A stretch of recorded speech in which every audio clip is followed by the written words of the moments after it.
জানাই শুভ রবিবার। আবার বেশ অনেকদিন পরেই আপনাদের জন্য একটা নতুন রেসিপি নিয়ে আমরা চলে এসেছি। যদিও এই রেসিপিটাকে একেবারে নতুন বলা যায় না, বরং এই রেসিপিটার একটা ঐতিহাসিক গুরুত্বও আছে। আপনারা সকলেই হয়তো বিভিন্ন ইউটিউব চ্যানেলে বা পত্রপত্রিকায় একটা চিকেনের পদের কথা শুনেছেন, সেটা হচ্ছে গোয়ালন্দ স্টিমার চিকেন কারি। আসলে অবিভক্ত বঙ্গে যখন কলকাতা থেকে ঢাকায় যাওয়া হতো, সে সময় জলপথে নদী পেরোতে হতো এবং তখন কিন্তু গোয়ালন্দ স্টিমার ঘাটটার একটা বিশেষ গুরুত্ব ছিল।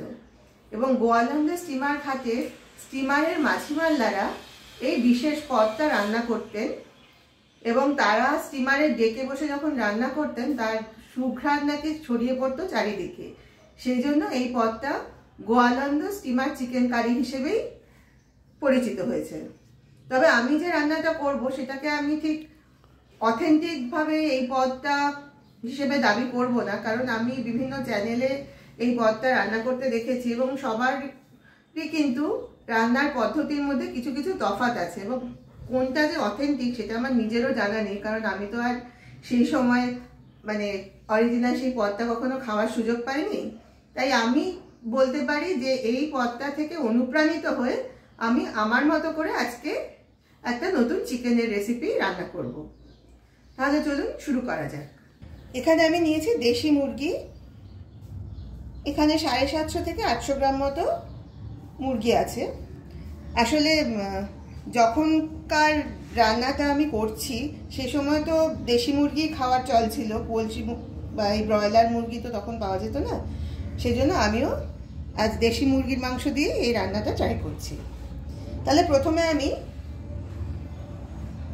কিছু দিয়ে মুরগির মাংসটাকে ভালো করে মেখে রাখবো। এখানে আমি পেঁয়াজ নিয়েছি, 2টো মাঝারি মাপের পেঁয়াজ কুচিয়ে নিয়েছি, সেটা এর মধ্যে দিয়ে দিলাম।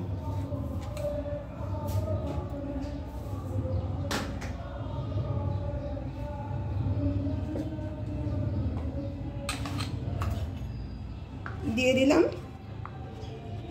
এই বড় চামচের হাফ চামচ মতো আদা বাটা।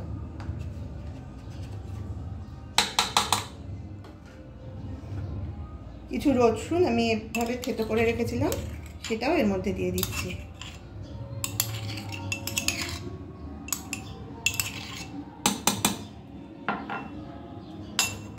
এবার কিছু গুঁড়ো মশলা দেব। দিয়ে দিচ্ছি হাফ চামচের একটু কম পরিমাণে হলুদ গুঁড়ো,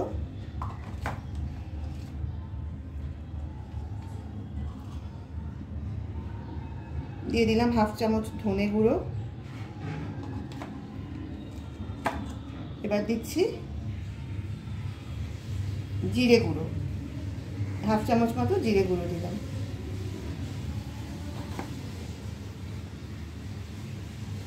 এবার নিয়ে নিয়েছি শুকনো লঙ্কা বাটা, এটাও বড় চামচের হাফ চামচ মতো দিয়ে দিলাম। এখানে কেটে রাখা আছে কিছুটা চই। এই চইটা আমরা আগের দিন যখন দেশি মুরগি রান্না করেছিলাম তখন আপনাদের দেখিয়েছিলাম। চইটাও এর মধ্যে দিয়ে দিলাম।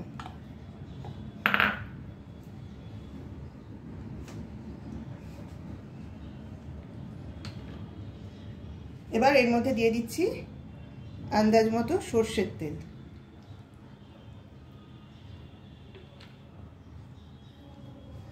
এবার এই সব উপকরণগুলো আমি খুব ভালোভাবে হাত দিয়ে মেখে নেব।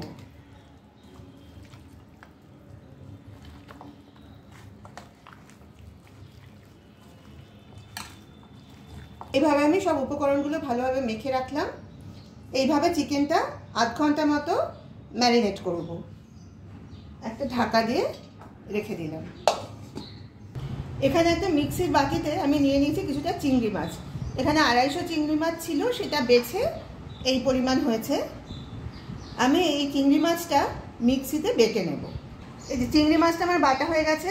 এবার এই বাটা চিংড়িটা আমি চিকেনের সাথে মেখে নেব। আমি বেটে রাখা চিংড়িটা চিকেনের মধ্যে দিয়ে দিচ্ছি।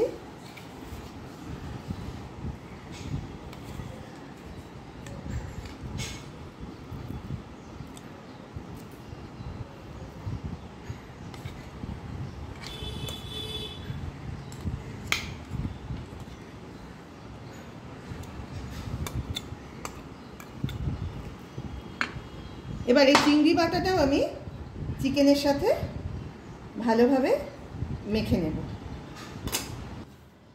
আমি গ্যাস জেলে গ্যাসে কড়াই বসিয়ে দিয়েছি। কড়াইতে দিয়ে দিয়েছি আন্দাজ মতো সর্ষের তেল। এখানে আমি কিছু আলু ছাড়িয়ে রেখেছি, যেহেতু আমার কাছে আলুগুলো ছোট মাপের ছিল সেই জন্য আমি আর টুকরো করিনি, গোটাই দিয়েছি। শুধু আলুটা ছাড়িয়ে একটু গাটা ভালোভাবে চিড়ে নিয়েছি যাতে ভালোভাবে সেদ্ধ হয়ে যায়। তাহলে প্রথমে আমি আলুগুলো ভেজে নেব।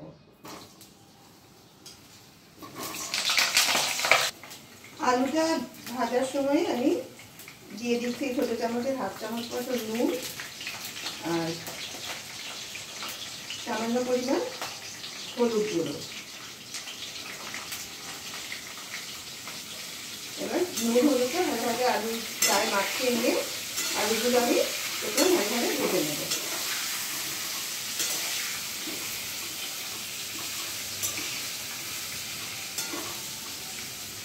আমি এই সময় গ্যাসের ফ্লেমটা কিন্তু মিডিয়াম টু লোতে রেখেছি।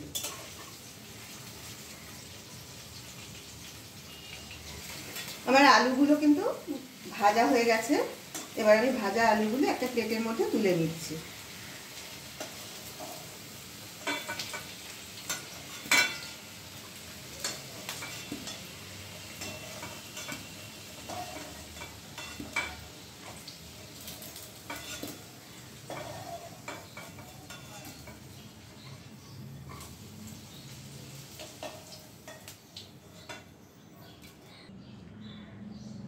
আলুগুলো তুলে নিয়েছি। এবার আমি কড়াইতে তেলের মধ্যে ফোড়ন দিয়ে দিচ্ছি। এখানে নিয়ে নিচ্ছি কিছুটা দারচিনি আর 5টা মতো ছোট এলাচ একটু থেতো করে নিয়েছি। এবার এটা আমি গরম তেলে দিয়ে দিচ্ছি।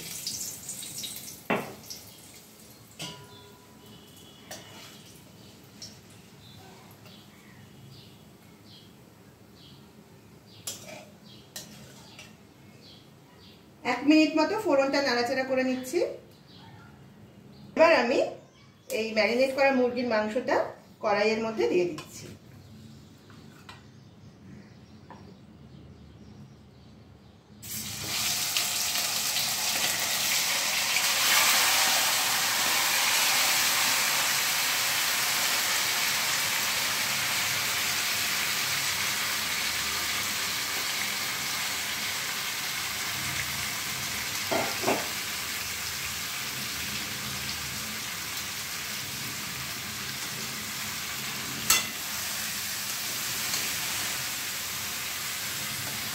ভালোভাবে নেড়ে তেলের সাথে মাংসটা ভালোভাবে মিশিয়ে দিচ্ছি।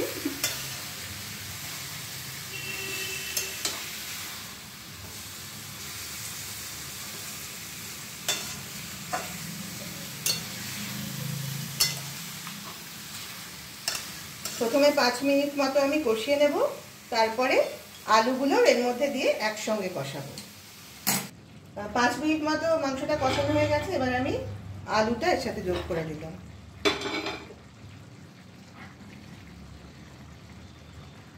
যেহেতু পেঁয়াজটা কাঁচা দিয়েছি তাই দেখুন অনেকটা কিন্তু জল বেরিয়েছে। আমি এই মুহূর্তে জল দেব না, এই জলেই কিন্তু মাংসটা অনেকটা সেদ্ধ হয়ে যাবে। পরে প্রয়োজন হলে আমি অল্প জল ব্যবহার করব।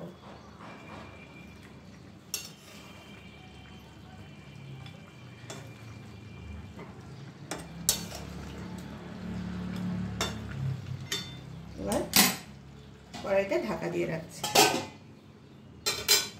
আরো 5 মিনিট কেটে গেছে। আমি এবার কড়াইয়ের ঢাকাটা তুলে দুটো উপকরণ এখানে যোগ করছি। আমি দিয়ে দিচ্ছি স্বাদ মতো নুন। আমি এখানে ছোট চামচের 1 চামচ আর একটু নুন দিলাম। এই নুন মিষ্টিটা কিন্তু আপনারা আপনাদের স্বাদ অনুযায়ী দিয়ে নেবেন। আরেকটা জিনিস আমি এখানে যোগ করব, আমরা আগের দিনে আপনাদের দেখিয়েছিলাম একটা ভাজা মশলার গুঁড়ো করে নিয়েছিলাম, যেটা এর মধ্যে রয়েছে ধনে, জিরে, দারচিনি আর এলাচ।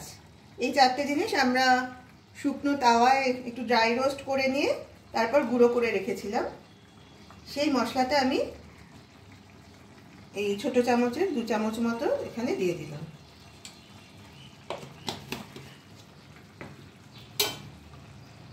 এবার সবটা ভালোভাবে নেড়ে ভালোভাবে সব মিশিয়ে দেব।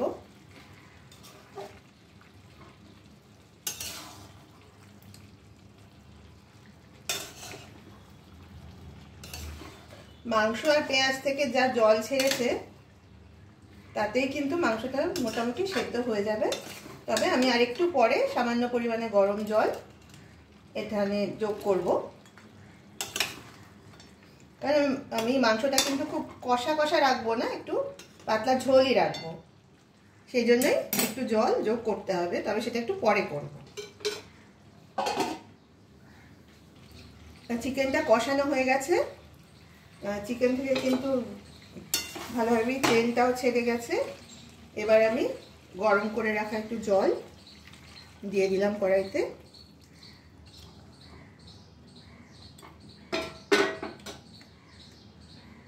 এবার আমি আঁচটাও একটু বাড়িয়ে দেব, আঁচ বাড়িয়ে কড়াইটা ঢাকা দিয়ে রাখবো যাতে চিকেন এবং আলু ভালোভাবে সেদ্ধ হয়ে যায়।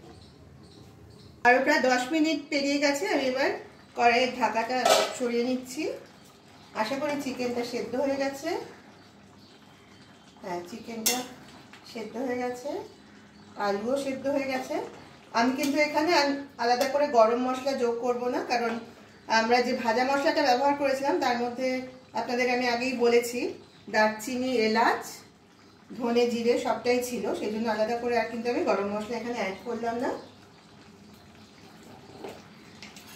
শুধু সামান্য একটু ঘি আমি দিচ্ছি, এটাও সম্পূর্ণ অপশনাল, আপনারা না চাইলে নাও দিতে পারেন।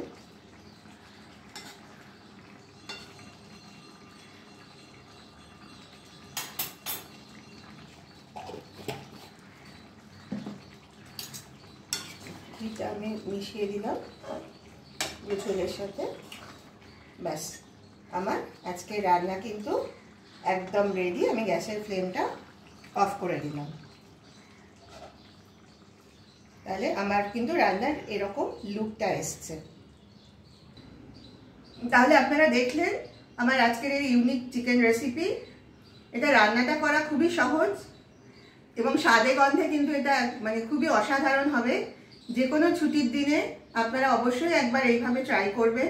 আশা করি আপনাদের সকলেরই খুবই পছন্দ হবে।